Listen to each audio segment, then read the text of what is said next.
Ladies and gentlemen, welcome to the Apple booth. My name is Joseph, and it is my extreme pleasure to bring to you Motion, the newest application from Apple. Motion is a real-time motion graphics design application. Now, the best way to understand Motion is to see a demo, so let's go ahead and do that now. I'm starting off here with a simple butterfly animation. If you look in the top left corner there, you'll see the animation preview. Now, I'll just drag and drop that right onto the center of the project and hit play. And that's all there is to it. I now have my first piece in here. Now let's go ahead and get a second butterfly.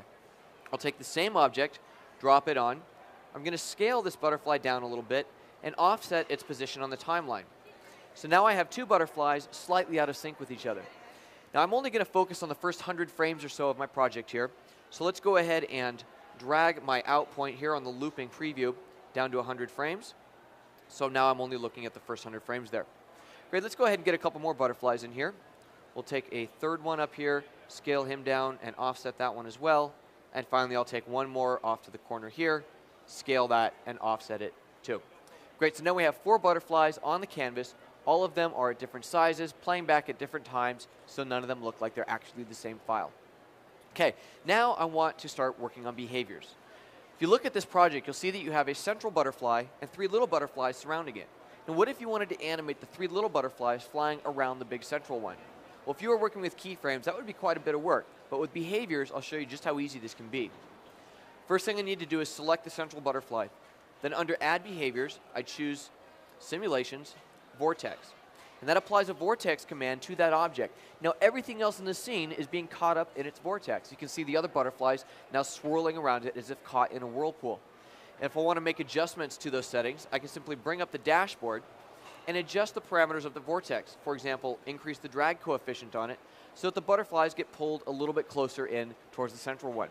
If I want to change the direction of the butterflies, simply switch from clockwise to counterclockwise, and the butterflies start going the other way. So far, so good.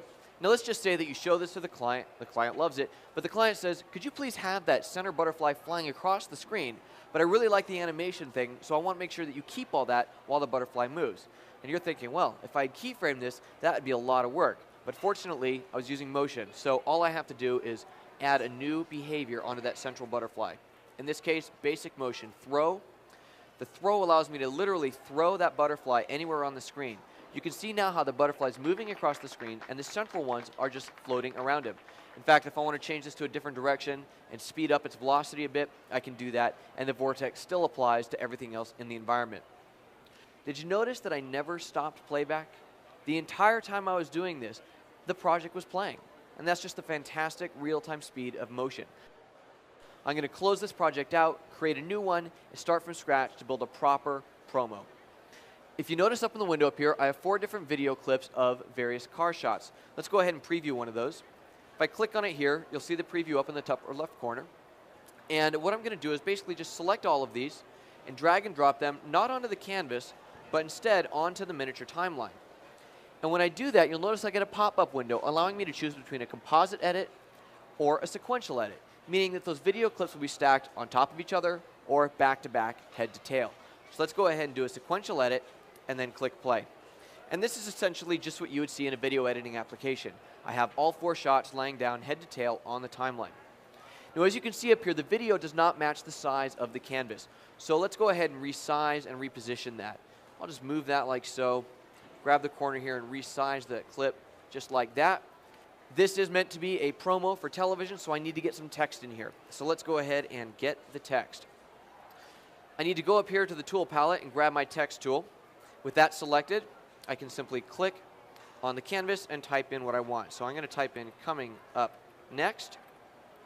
Now I'm going to assign a new font for this, but before I do, think about this. How do you normally go about choosing the font for your project? Maybe you're going to look at a printed list of fonts to choose just the right typeface.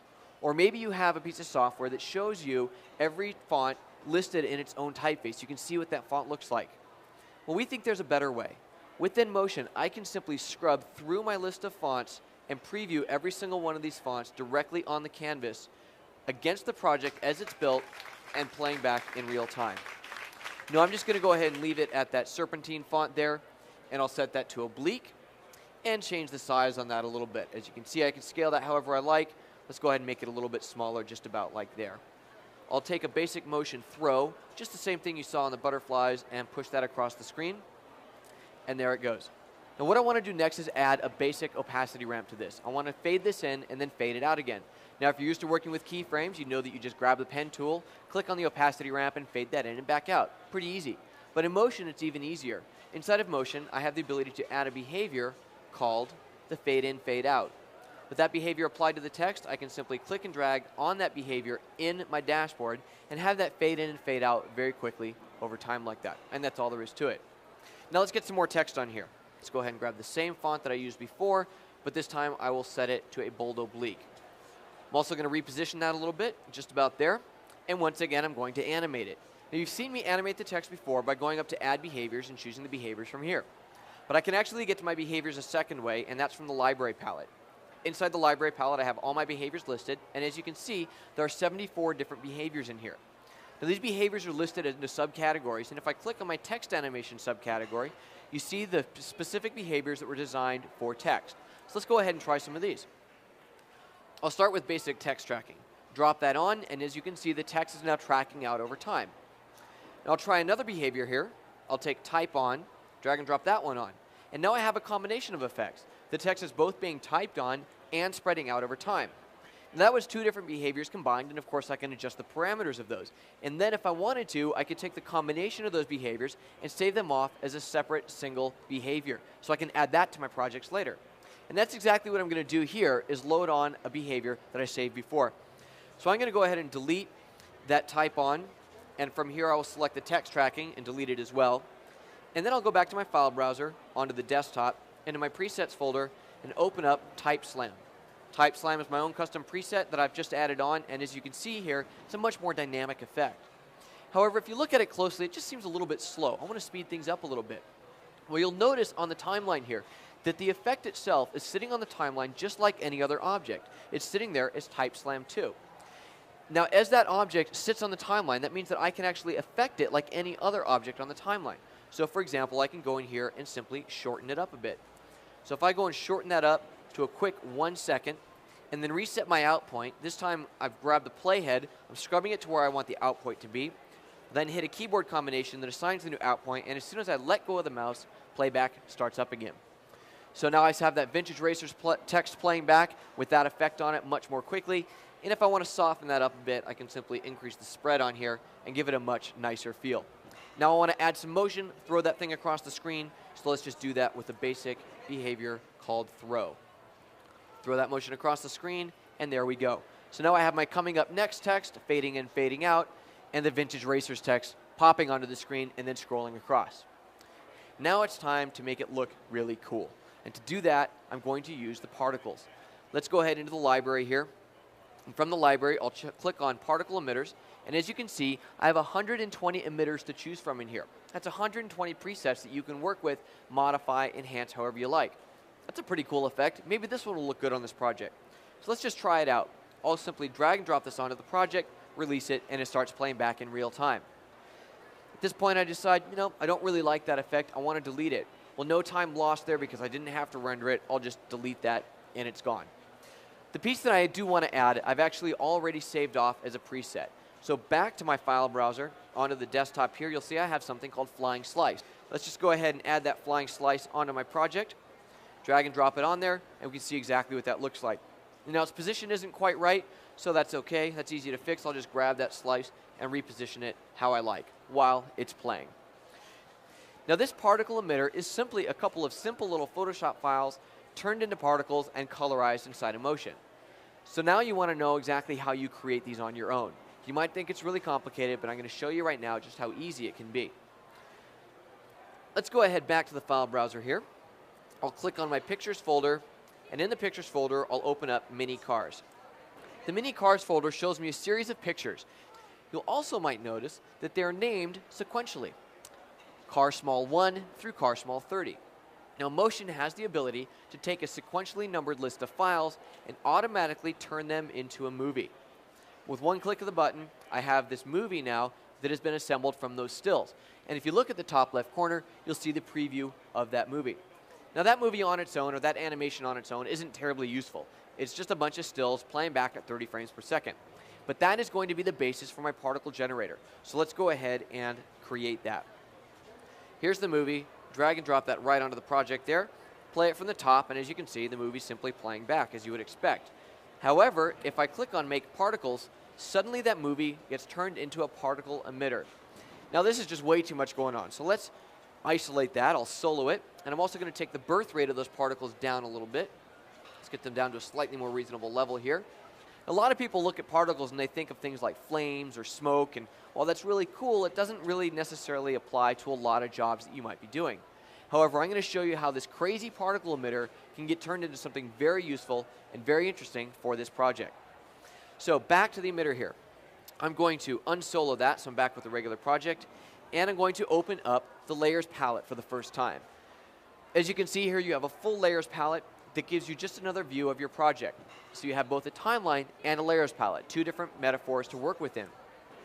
On this layers palette, I can see my car small emitter. There's the original movie that I'd created. What I want to do is use behaviors. Now I'm going to go in here and choose the right behavior. Under libraries, click on behaviors again, and I'll choose one called attracted to. Now I'll take this attracted to behavior and add it onto car small. I'll just take the rectangle tool, draw a little shape on the canvas here, and then take that rectangle and drag and drop it onto the attracted to.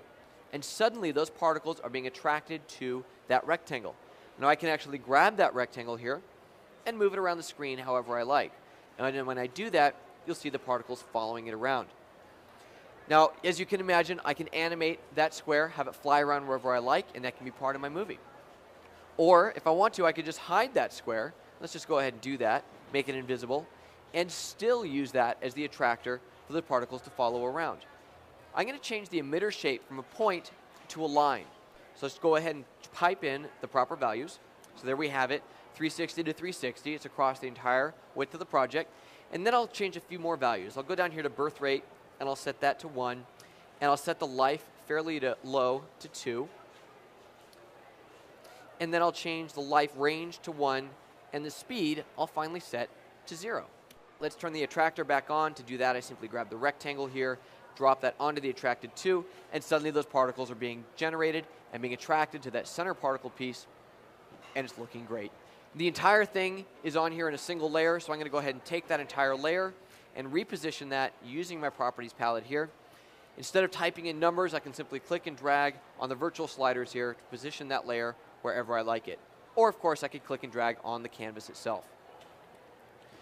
Back onto the desktop here, I have this thing called the arcs emitter. Now the arcs emitter is actually my station ID. So I'm going to go ahead and take that arcs emitter and add it to my project. Just drop it on like so, right in the middle. And as you can see it playing back there, I have these little particles flying around. Looks pretty cool, not the kind of thing you would expect to be a particle emitter, but it is. Now the next thing I need to put on is the actual network number. Here we have, it's channel 7, as you can see already animated. So let's just go ahead and add that in. And to do that, I'll drag it directly onto the layer in the layers palette, just so that I know that that is actually going into the same layer as the arcs emitter there. Let's go ahead and grab that logo, that splashing logo on there, and back in the inspectors, I will reset its position to the center so that it lines up with that arcs emitter. Now that both of those pieces are on the same layer, that means I can take the entire layer and reposition it on my timeline or on my canvas just like that. Music was the final piece to add, so let's go ahead back into the file browser, into the music folder, take this race mix and drag and drop it on. Once that's in place, we can now play this from the top.